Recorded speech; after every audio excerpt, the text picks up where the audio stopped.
पूरे हिंदुस्तान का सर्वाधिक केस केरल से निकल रहा है। विगत 4 हफ्तों में, in the last 4 weeks, the case load in Kerala is consistently increasing. विगत 4 हफ्तों में जो केस लोड कोरोना का है केरल में, वो लगातार बढ़ते जा रहा है। और जो पॉजिटिविटी रेट है कोरोना का केरल में, वो आज बढ़ करके 12.35% हो गया है। यह अपने आप में चिंता का विषय है। आज केरल में इन 22,000 सिंगल डे केस को ऐड करके अगर हम देखें, इसका योग करके हम देखें, तो कुल मिलाकर जो केस संख्या केरल में है वो 33 लाख है। 33 lakh people in Kerala today have suffered from corona, including the 22,000 people who have tested positive yesterday. बंधुगण, ये देश का दूसरा राज्य बनता है महाराष्ट्र के बाद। महाराष्ट्र में 62 लाख लोग हैं जिनको कोरोना हुआ है और केरल में 33 लाख हैं। तो स्वाभाविक रूप से चाहे महाराष्ट्र हो चाहे केरल हो, ये चिंता का विषय है कि जब देश सेकेंड वेव से उभरा है और थर्ड वेव कैसा नहीं आए, how to prevent third wave, इस पर पूरे देश में चर्चा हो रही है और यह चिंता का विषय है। ऐसे में what is the carelessness of the Kerala government that we see such kind of case load rise? क्या गड़बड़ी हुई है केरल में, यह जानना पड़ेगा। आपको पता होगा कि बीच में कांवड़ यात्रा के समय एक बहुत बड़ी चर्चा देश के मीडिया में और देश के राजनीतिक हलकों में हुई थी और यह चर्चा थी कि कांवड़ यात्रा को बंद करना चाहिए। देखिए, बहुत ही दायित्ववान बनते हुए, बहुत ही जिम्मेदारी के साथ, चाहे उत्तराखंड की सरकार हो चाहे उत्तर प्रदेश की सरकार हो, किस प्रकार से लोगों के जान को बचाना है, इस विषय को लेकर इन दोनों सरकार आगे बढ़ी। सुप्रीम कोर्ट ने जो भी हिदायतें दी उसका पालन किया गया, मगर बकरा ईद के समय जो रिलैक्सेशन 3 दिन का केरल सरकार ने दिया, उस पर सुप्रीम कोर्ट ने भी चिंता जताई थी और सुप्रीम कोर्ट ने कहा था, we direct the Kerala government to give heed to article 21, read with article 144 of the constitution of India and follow our orders given in the Kanwar Yatra case. Kanwar यात्रा में हमने जो हिदायतें दी है, हमने जो फैसला सुनाया है, केरल सरकार को चाहिए कि वो उन हिदायतों का, उन एडवाइजेस का और उस फैसला का पालन केरल में भी करे बकरा ईद के समय। मगर दुख के साथ मुझे कहना पड़ रहा है, तुष्टीकरण की राजनीति जीती और सुप्रीम कोर्ट के इस हिदायत को केरल की सरकार ने पालन नहीं किया। नतीजा 22,000 केस आज केरल के अंदर आए हैं। नतीजा आज केरल एक दूसरे वेव की ओर बढ़ रहा है। ये तुष्टीकरण, आप सोचिए किस हद तक हमारे राजनेताओं को क्या क्या करा सकता है। मुझे तकलीफ हो रही है कहते हुए कि आज कोई भी ऐसा पॉलिटिकल पार्टी नहीं है बीजेपी को छोड़कर जो केरल के इस परिस्थिति पर चिंता व्यक्त करे और जो केरल को और हमारे तथाकथित लिबरल पॉलिटिशियंस को, जो तुष्टीकरण की आड़ पर अपने आप को लिबरल कहते हैं, उनको आईना दिखाने का काम करे। मैं धन्यवाद करता हूं मीडिया का, जिन्होंने इस विषय को आज अखबार के माध्यम से और आज न्यूज के माध्यम से उठाया है और हमें जागरूक करने का काम किया है। ठीक उसी प्रकार आप राजस्थान में देखिए, आपको जान के आश्चर्य होगा कि राजस्थान में उनके जो स्वास्थ्य मंत्री हैं, खुद स्वास्थ्य मंत्री रघु शर्मा जी, वो कल अपना जन्मदिन मनाते हुए इंदौर के ऑडिटोरियम में, इंदौर शहर के ऑडिटोरियम, एक इंडोर ऑडिटोरियम है राजस्थान में, तो उस इंडोर ऑडिटोरियम में वो अपना जन्मदिन मना रहे हैं और सैकड़ों लोगों को उन्होंने उसमें हाजिर किया है। अभी यह भी मीडिया में चल रहा है कि मंत्रिमंडल का फेरबदल राजस्थान में हो सकता है। तो शक्ति प्रदर्शन करने के लिए कि हमारे पास ज्यादा लोग हैं, यह दिखाने के लिए रघु शर्मा जो स्वास्थ्य मंत्री हैं, वो जिस प्रकार का व्यवहार कर रहे हैं, सैकड़ों लोगों को कहीं ना कहीं वो खतरे में डाल रहे हैं कोविड रिस्ट्रिक्शंस हटा करके। स्कूल कॉलेजेस राजस्थान में बंद है, किंतु आप देखिए राजस्थान में खुद स्वास्थ्य मंत्री और उनकी सरकार लोगों की जान को खतरे में डाल रही है। और वैसे में आज राहुल गांधी और कुछ विपक्ष के नेता जब सवाल पूछने संसद के पटल को छोड़ करके संसद के बाहर आते हैं और सवाल पूछते हैं, तो इन सवालों का जवाब जनता भी देना चाहती है और हम भी चाहते हैं इन सवालों का जवाब राहुल गांधी को दिया जाए। राहुल जी, आपने कहा कि आज पूरा विपक्ष जो है वो पूरा विपक्ष आज एक हो गया है और एक होकर ये कुछ सवाल पूछ रहा है। राहुल जी, ये तथाकथित विपक्ष एक कब नहीं था? आज ममता जी भी चाय पी रही हैं सोनिया गांधी जी के साथ, आप कह रहे हैं कि हम सब एक हो गए। आप याद करिए 2018 में कर्नाटक में किस प्रकार ये तमाम विपक्ष के नेता एक दूसरे के हाथ पकड़ करके मंच पर मौजूद थे। ममता जी, मायावती जी, सोनिया जी, ये सारे लोग मंच पे मौजूद थे और कह रहे थे हम तमाम नेता एक होकर भारतीय जनता पार्टी को हराएंगे, हम मोदी जी के विचारधारा के खिलाफ अपनी आवाज को बुलंद करेंगे। क्या नतीजा हुआ? क्या नतीजा हुआ?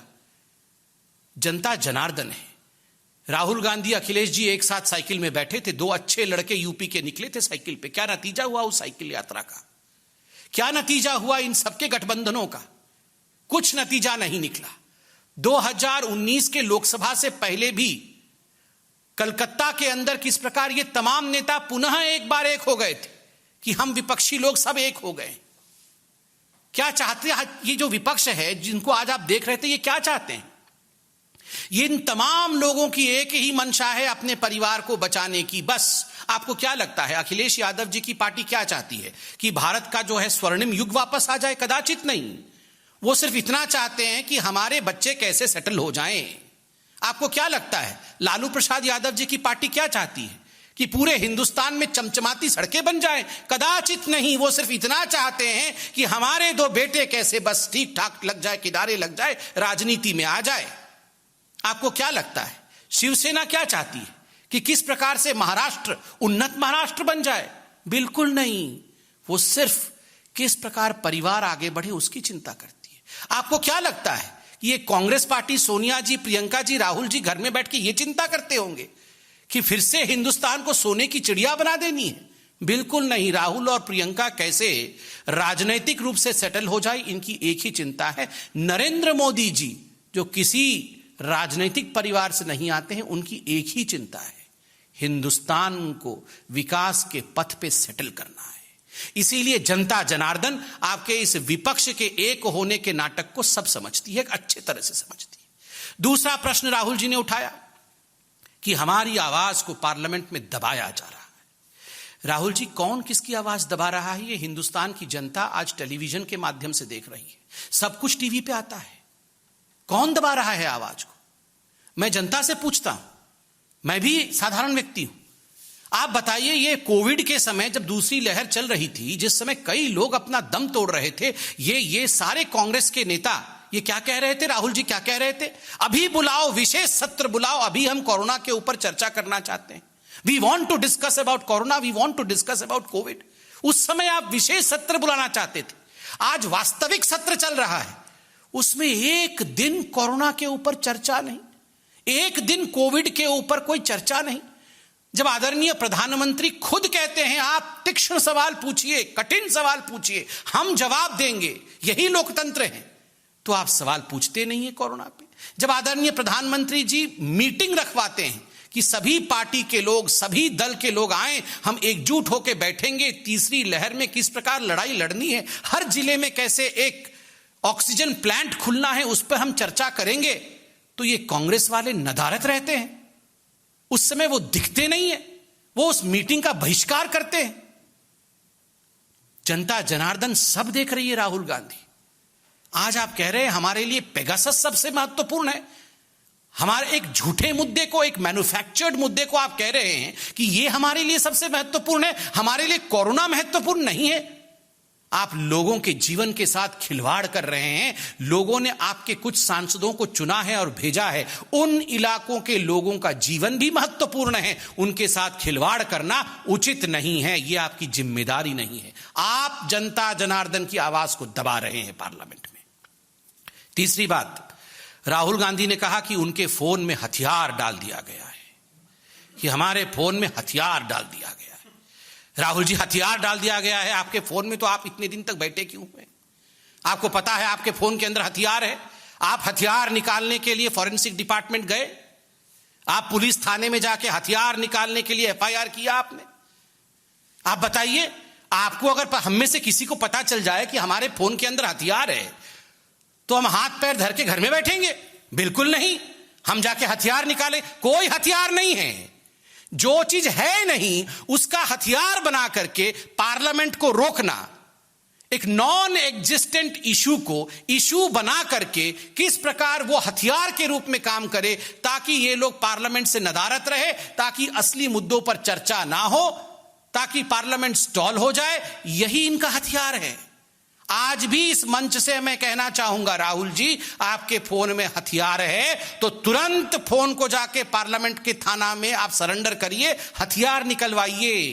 हथियार रख के फोन में मत चलिए, ये अच्छी बात नहीं है। राहुल जी, आपने कहा कि हम पार्लियामेंट को डिस्टर्ब नहीं कर रहे हैं और पेगासस पे सरकार को चाहिए कि बिल्कुल उत्तर दे दे और हम अपनी जिम्मेदारी को पूरी कर रहे हैं पार्लियामेंट। राहुल जी, पेगासस पर ही आईटी मंत्री अश्विनी वैष्णव जी पार्लियामेंट में उत्तर दे रहे थे, लिखित उत्तर दे रहे थे। जो लिखा हुआ है उससे पढ़कर उत्तर दे रहे थे। आपके सभी प्रश्नों के, आपके सभी संशयों का उत्तर दिया जा रहा था। मगर आप लोगों ने क्या किया? आप लोगों ने कागज को आदरणीय मंत्री जी के हाथ से छीन करके फाड़ दिया, उसे हवा में उड़ा दिया, उसे फेंक दिया। यह जिम्मेदारी है? ये जिम्मेदारी नहीं है, ये गैर जिम्मेदाराना बिहेवियर है और ये लोकतंत्र की मर्यादाओं का छलनी उड़ाना है। ये लोकतंत्र की मर्यादाओं के साथ खिलवाड़ करना है। हम पार्लियामेंट में उत्तर दे रहे हैं, मंत्री खड़े हैं, उत्तर पढ़ रहे हैं, हाथ में से कागज छीन के फाड़ देना। Rahul ji, many leaders in the opposition have learned the same gimmicks that you used to follow in your party. We were reminded that day the way you had torn the ordinance of Dr. Manmohan Singh, the then Prime Minister. उस समय के प्रधानमंत्री doctor Manmohan Singh ji के ordinance को आपने जिस प्रकार फाड़ करके कागज को उड़ाया था ना, ठीक उसी प्रकार आपसे सीखकर आज कुछ आपके अनुयायी मंत्रियों के कागजों को संविधान के सबसे बड़े मंदिर के पटल पर फाड़ कर फेंक रहे हैं। ये जिम्मेदारी नहीं है। This is irresponsibility. But by the way, Rahul and responsibility can never travel together. Rahul means irresponsibility. Rahul का अर्थ ही irresponsibility है। बंधुगण, ये सारे प्रश्न बहुत महत्वपूर्ण हैं। हर विषय पर अगर कहीं चर्चा होनी चाहिए, सख्त से सख्त अगर सवाल कहीं पूछना चाहिए, ये आदरणीय प्रधानमंत्री जी ने फर्स्ट डे बताया, पहले दिन में सत्र में बताया कि पार्लियामेंट में होना चाहिए। पार्लियामेंट पूरा हिंदुस्तान आज टीवी के माध्यम से देखती है। क्या हो रहा है पार्लियामेंट में? कागज उड़ाया जा रहा है, प्लेकार्ड्स दिखाए जा रहे हैं। आज जनता पूछती है कोविड पे चर्चा ऑपोजिशन क्यों नहीं कर रही है? We expect the opposition, we expect particularly the Congress party and Rahul Gandhi to be responsible. यही हमें कहना था। कोई प्रश्न हो तो अवश्य पूछे।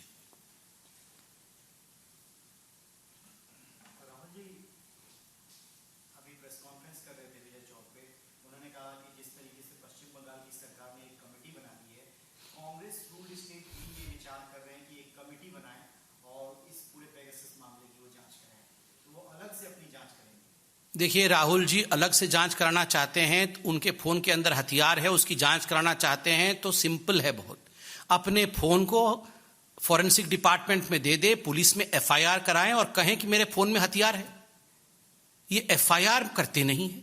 आपके फोन में अगर हथियार होगा आप एफआईआर करेंगे ना? उनके फोन में हथियार है, वो बोल रहे हैं मैं जानता हूं मेरे फोन में हथियार है, मगर मैं कंप्लेंट नहीं करूंगा, केवल प्रेस कॉन्फ्रेंस करूंगा। ये कमाल की बात है। अगर मेरे फोन में हथियार होगा तो मैं प्रेस कॉन्फ्रेंस करने से पहले एफआईआर करूंगा, अपने फोन को पुलिस स्टेशन में दे के आऊंगा। ये राहुल जी के फोन में ऐसा क्या है जो वो इतना डर रहे हैं कहीं भी देने के लिए? ऐसा क्या है उनके फोन में? और राहुल जी की क्यों कोई जासूसी कराएगा? क्यों जासूसी कराएगा राहुल जी की? आप बताइए। इनसे तो कांग्रेस पार्टी ही नहीं चल रही है, इनका कौन जासूसी कराएगा? क्या हो जाएगा? कौन सा ज्ञान मिल जाएगा इनका जासूसी करा करके? कोई किसी की जासूसी नहीं करा रहा है। इसको स्पष्ट रूप से मंत्री जी ने उत्तर दिया है। दुखद है कि उनके उत्तर को फाड़ करके फेंक दिया गया। और राहुल जी, आप जांच कराना चाहते हैं, अपनी फोन की जांच कराइए, जाके बिल्कुल जांच कराइए, स्वतंत्र देश है।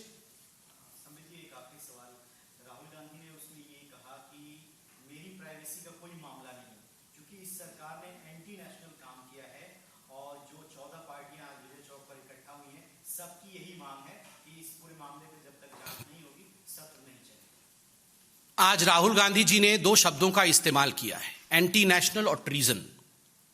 It is anti national not to discuss Covid on the floor of the parliament. पूरे विश्व में जिस महामारी को लेकर सैकड़ों लोगों की जानें चली गई, जिस महामारी को लेकर हर देश में आज परेशानी है, उस विषय पर अगर हमारे चुने हुए प्रतिनिधि डिस्कशन ना करे, डिबेट ना करे, तो वो देश के खिलाफ है। और जो भी इस डिस्कशन को होने से रोकता है, कहीं ना कहीं वो देश के ऊपर आघात करता है। आज रवि जी, अब मैं सबको बता दूं जो टीवी देख रहे हैं, जिन्होंने ये प्रश्न पूछा वो खुद इतने बीमार थे कि आज मैं भगवान को नमन करता हूं कि आज वो हमारे साथ हैं, अच्छे स्वास्थ्य के साथ हैं, और ईश्वर आपको इसी प्रकार स्वास्थ्य प्रदान करे, 100 साल आप रहे। मगर आज राहुल गांधी जी ने अपने प्रेस कॉन्फ्रेंस में एक पत्रकार के साथ जिस प्रकार का बर्ताव किया है, जिस प्रकार का बिहेवियर किया है, दैट इज कंडेम्नेबल। एक पत्रकार को कहा, मुझे पता है आप कैसे काम करते हैं, आप डिस्टर्ब मत करिए, आप चुप रहिए। ये पत्रकारों के साथ ऐसी बात की जाती है? ऐसी बात नहीं होती है राहुल जी। आपको इस प्रकार का व्यवहार किसी भी पत्रकार के साथ नहीं करना चाहिए। और रवि जी, आप बैठे हैं, आप खुद बताइए, आप कोरोना से गुजरे हैं। मैं चाहता हूं कि आप लोग सब बताइए, कोरोना पे डिबेट डिस्कशन होना चाहिए कि नहीं पार्लियामेंट में? किस प्रकार से ऑक्सीजन हर जिले में लगे, इसकी चिंता होनी चाहिए कि नहीं? कोई चर्चा करने नहीं दे रहा, कागज फाड़ा जा रहा है। यह धोखा है देश के साथ और देश की जनता के साथ। बहुत यस सर।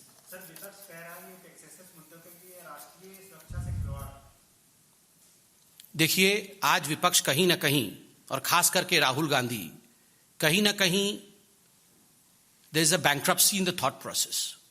आज इस देश के सामने सबसे बड़ा मुद्दा कोई है तो वो किस प्रकार थर्ड वेव को प्रिवेंट करना है, किस प्रकार वैक्सीनेशन को सुचारू रूप से पूरे राष्ट्र में चलाना है, किस प्रकार से कोरोना को लेकर ऑक्सीजनेशन की तैयारी करनी है। यही आज राष्ट्र के लिए सबसे बड़ा मुद्दा है। और अगर हमारे प्रतिनिधि, हमारे मेंबर ऑफ पार्लियामेंट, हमारे सांसद ये सब डिस्कशन नहीं कर पाए, और एक नॉन एग्जिस्टेंट विषय जिस पर कि जिन्होंने स्टोरी किया है वो खुद कंफ्यूज्ड हैं, वो स्पष्टता के साथ कुछ बता नहीं पा रहे हैं, जो कह रहे हैं कि हमारे फोन में हथियार है, वो अपने फोन को जांच के लिए देने के लिए तैयार नहीं है। आप पूरे पार्लियामेंट को, पूरे देश को उन विषयों पे बरगला नहीं सकते हैं। सारे विषयों पे आप चर्चा पार्लियामेंट पे करिए, सारे विषयों पे, किसी विषय पे चर्चा करने से कोई रोक नहीं है। बहुत बहुत धन्यवाद। Thank you so much.